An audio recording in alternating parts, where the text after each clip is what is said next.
What is up, guys? On today's random video, I make another beer using this kit. This is a Brewer's Best kit that I received yesterday in the mail, and I did an unboxing yesterday, and I'll show you that right after this. But I did want to let you know that this is a Russian Imperial Stout. It has nothing at all to do with the current war that's going on. The name Russian Imperial is referring to a stronger stout. Okay, as alcohol content is a lot higher in these types of stouts. And the Russian Imperial Stout was originally made in England for the Emperor of Russia, Peter the Great. So with that being said, let's go ahead and get into the unboxing and the rest of the video. All right, so here's the box. I've already cut this part of the box. I figured I'd cut it in recording just because it did arrive today. My address is posted on this side, but I ended up scraping that whole thing off. And there's a sticker on this side that I'll show you here in just a moment once I get this box fully opened up. So again, I've already cut this side here. Just gotta get the rest of it.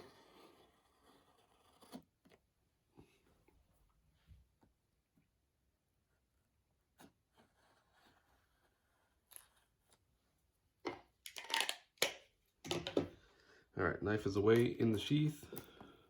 Okay, so make sure it's gonna open up.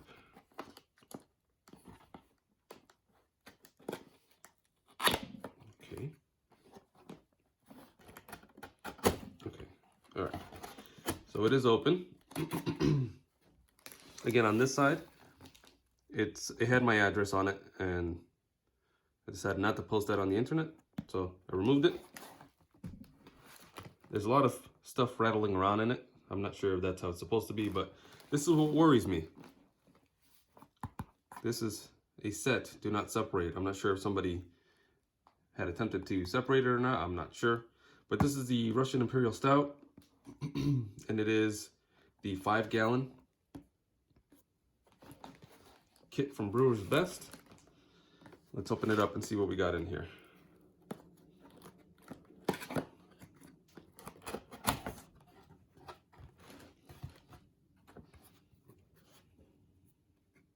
I'm already seeing some debris floating around here. Hopefully one of these packages has not been tampered with, but it does bring some stuff. Again, there is some debris, so I'm just gonna shake that off the paper.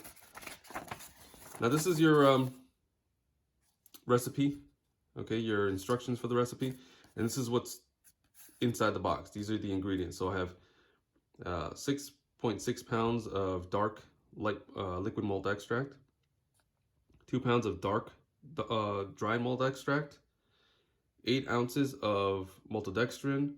All the specialty grains are here. We got Cara Munich dark, black barley, and chocolate wheat. They're all 8 ounces. 2 packets of hops, each 1 ounce Columbus, and a packet of yeast.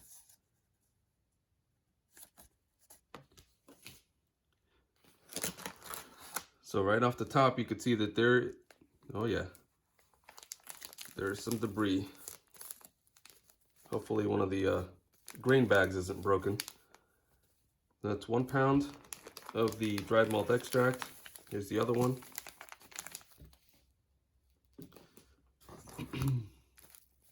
Here's the maltodextrin.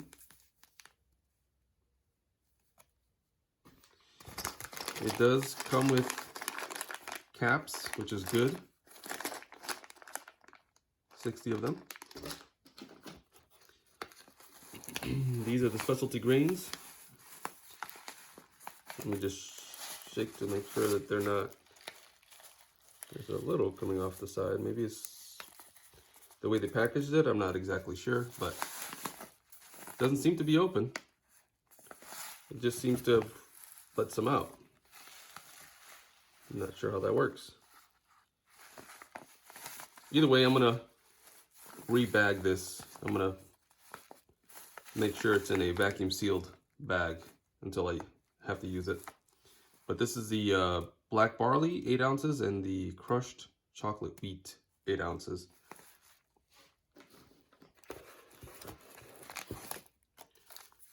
Over here we have priming sugar. Man, that stuff smells real good. It's all over my fingers, but wow, does it smell really, really good. Here's the priming sugar again. Make sure this isn't dripping out any particles. It isn't, okay. This is the Carolina dark malts. The yeast they've included in this one is the Safe Ale US-05. And this is a very versatile yeast, dry yeast. It's handy for a lot of situations. Here are the 2 1-ounce packets of the Columbus hops. And 2 cans of the dark malt extract by the looks of it. Ooh, yeah. There's a lot of debris.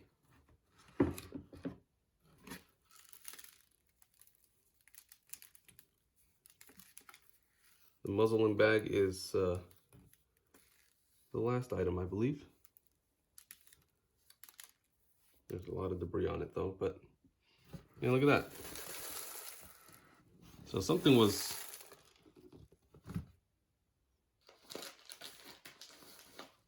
falling out of this. But again, I'm gonna rebag this to make sure it's okay. But yeah, that's the contents of the box, and this is again the Russian Imperial Stout. All right, so we're out in the garage right now. We got 2.5 gallons of water in the pot at the moment. And once that reaches a temperature of 155, I'm throwing it in for the steeping greens, the 4 ounces of the Carolina dark malts, and then the 4 ounces of black barley, 4 ounces of chocolate wheat. And that'll go in at 155 for 20 minutes. And then we'll get back to that, showing you how that looks once this reaches a temperature of 155. All right, so we reached the temperature of 155. I'm gonna go ahead and cut the heat. All right, so the heat is off. I'm gonna remove the lid and put the steeping grains in.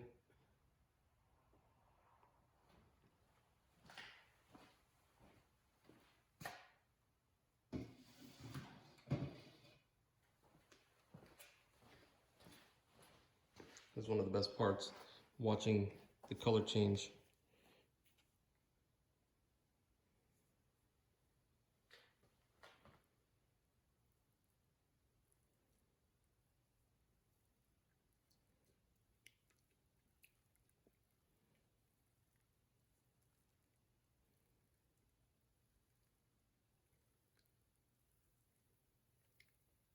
Oh, and the smell is amazing.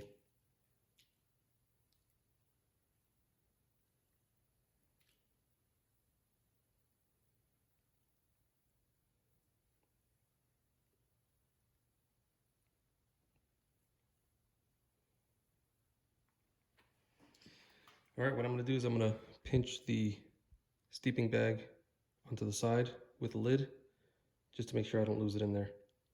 And set a 20-minute timer. Once that's set, I'll remove the steeping grains, put them back in this bucket. I'll be back when that is all set and ready to go. All right, I got about 1.5 minutes left of the 20 minutes for the steeping grains. I'm gonna go ahead and remove the lid, place it off to the side, and bop it up and down a few more times. During the 20 minutes, I've periodically just kind of bopped it a couple times just to get the water running through the grains and getting as much of that color and flavor out of it. But with about 1 minute left, I'm gonna take the lid, set it aside, bop it up and down a few times, and then remove the grains.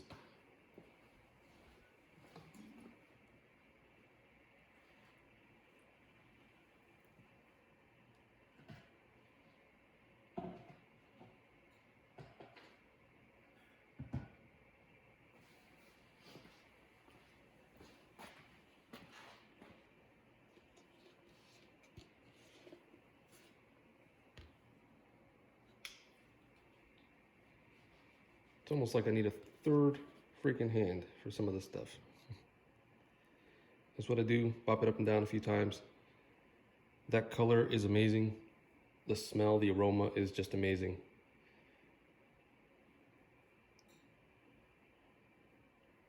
Smells like warm cereal, coffee.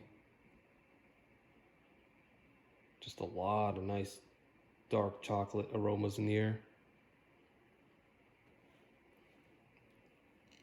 All right, the 10 minutes are up. I'm gonna go ahead and lift up and let it drain out a little bit. I'm not gonna squeeze the bag.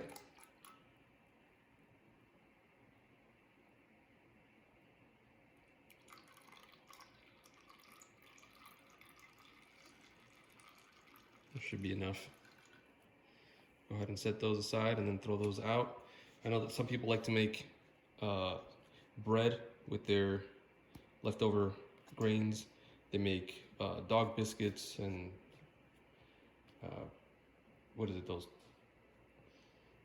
healthy bars, or I guess, but I don't have enough, nor do I know how to do that sort of thing to take advantage of that. But going back to this, I'm gonna go ahead and turn the heat back on and get this to a boil so that I can start adding the extracts. I'll come back once that's sort of rolling boil going on. All right, so it just came up to a boil, and I just cut the gas, make sure it was not gonna scorch the liquid malt extract once I throw it in. That liquid malt extract is like tar. It is black, dark, heavy, so it'll go into this, it'll drop all the way to the bottom, and it'll scorch if I don't turn that fire off. So fire is off, and now just gonna go ahead and throw the liquid malt extract and then the dried malt extract in. Also, I have 4 ounces of maltodextrin that's also gonna go in, and I'm gonna do that right now.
All right, so I don't know if you guys can see, this is dark tar, and I'm gonna go ahead and grab some of this liquid that's hot, throw it in here, and hopefully that'll loosen up whatever's left in this container.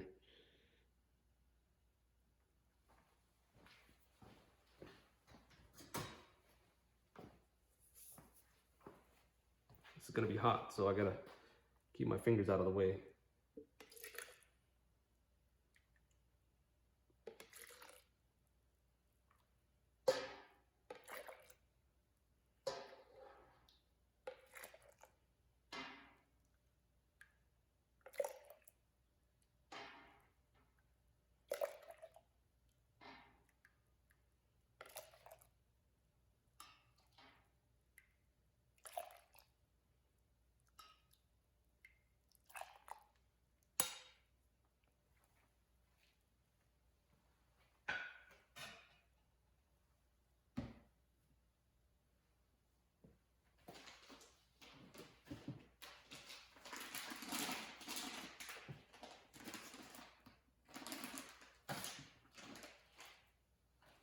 All right, since I have the maltodextrin right here in this little bowl, I'm just gonna go ahead and throw it in.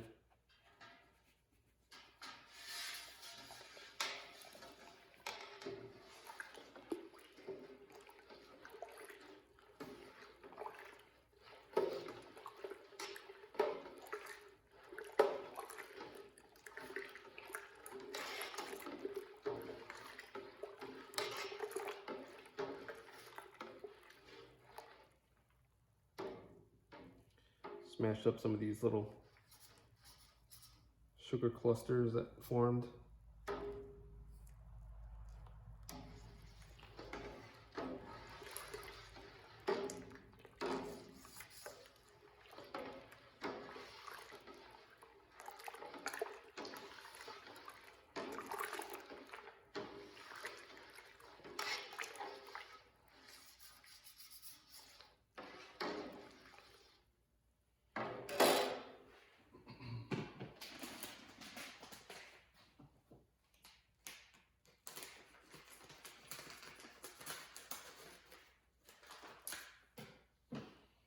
All right, now I'm gonna add the dried malt extract, 1 pound. Gotta add it quick and stir fast.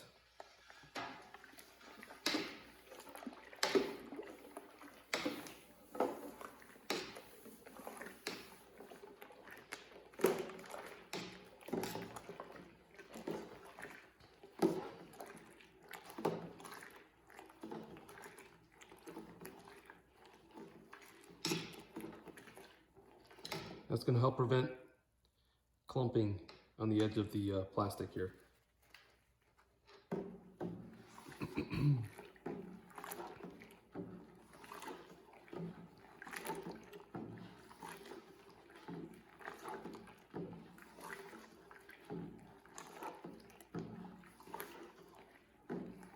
Now, the next step is going to be me getting the fire back on, getting it back to a boil, and then once it's at a boil, I throw the hops in for 60 minutes. So I'll come back once this is back to a boil, and I'm also going to take the liquid malt extract container and make sure I get as much of it as I can back in here. But I'll be right back once this becomes a rolling boil. All right, so we reached the rolling boil, and I'm gonna go ahead and throw these hops in there, 1 ounce of Columbus, and that's gonna go in for 60 minutes. I'm gonna go ahead and use my hop spider. Sorry, I hit the camera. I'll place that down in there.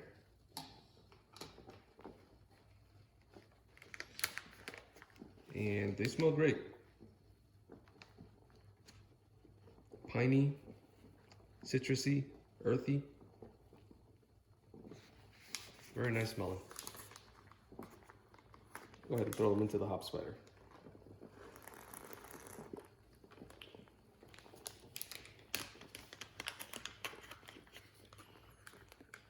Or a few there at the end.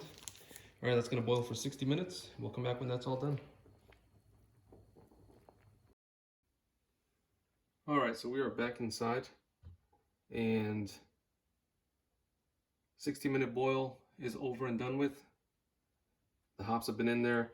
I put the wort chiller in, 10 minutes left in the boil. And now what I'm going to do is remove the hop spider, and then I'm gonna run cold water through the wort chiller and get this thing down to temperature. And it's going to be 68, 70 degrees is what I'm aiming for. And then I'm going to go ahead and pitch the yeast, and that should be pretty much that. While the 60-minute boil was going on, I was sanitizing all of my equipment, sanitizing the yeast packet, the scissors I'm using to cut that with, thermometer, the bucket, fermenting bucket, and the lid. So let me go ahead, and I also have to get the airlock in here, so I'll be doing that as well. But first things first, removing this hop spider.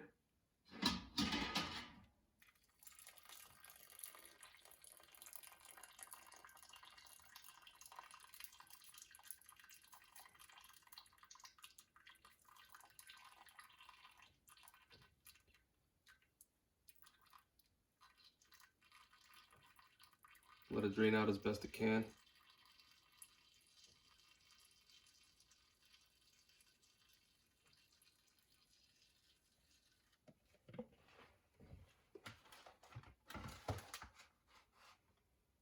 All right, now I'm gonna go ahead and turn the wort chiller on with cold water.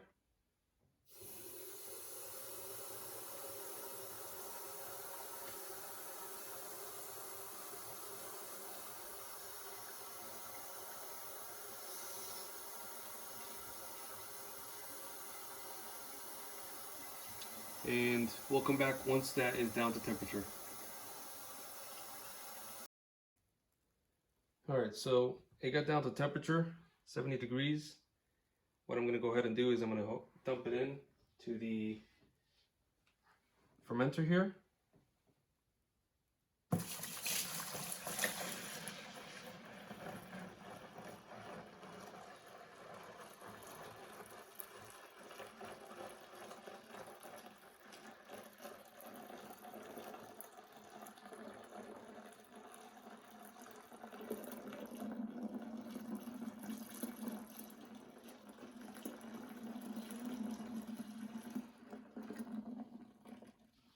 The one nice thing about the hop spider is that it prevents a lot of the sediment in the bottom. You get a bit of it, but not as much.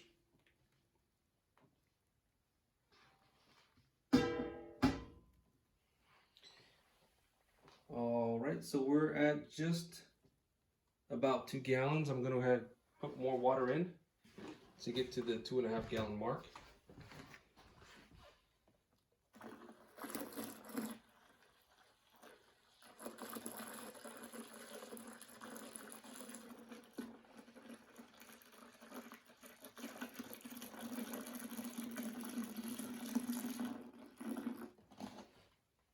All right, that's 2.5 gallons. I'm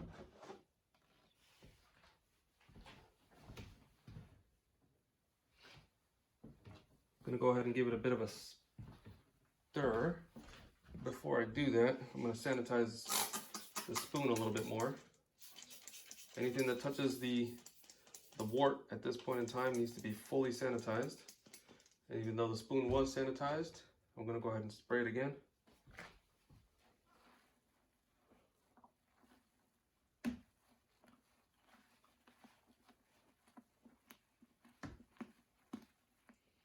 You want to aerate it a little bit, just like I'm doing, getting some air in there. What that's going to do is going to help the yeast get that oxygen.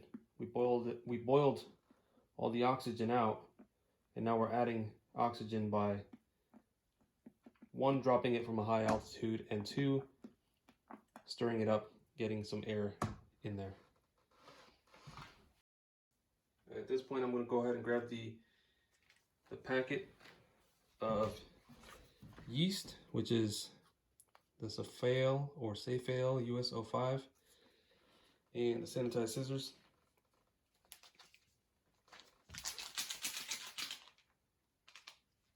I made a bit of a mess the last time I opened the yeast, so I'm going to try to do it over the sink here. This time it all looked good. All right, here we go. Let's sprinkle a little over the top.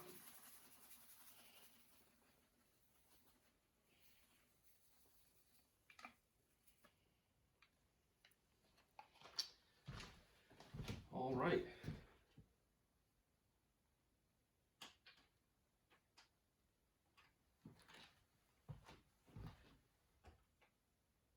My sanitized thermometer, just going to give it a little bit of a spin, nothing crazy.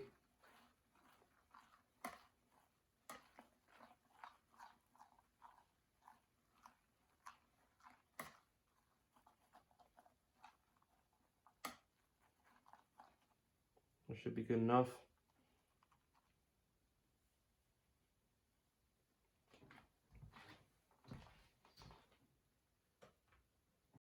All right, well, there it is.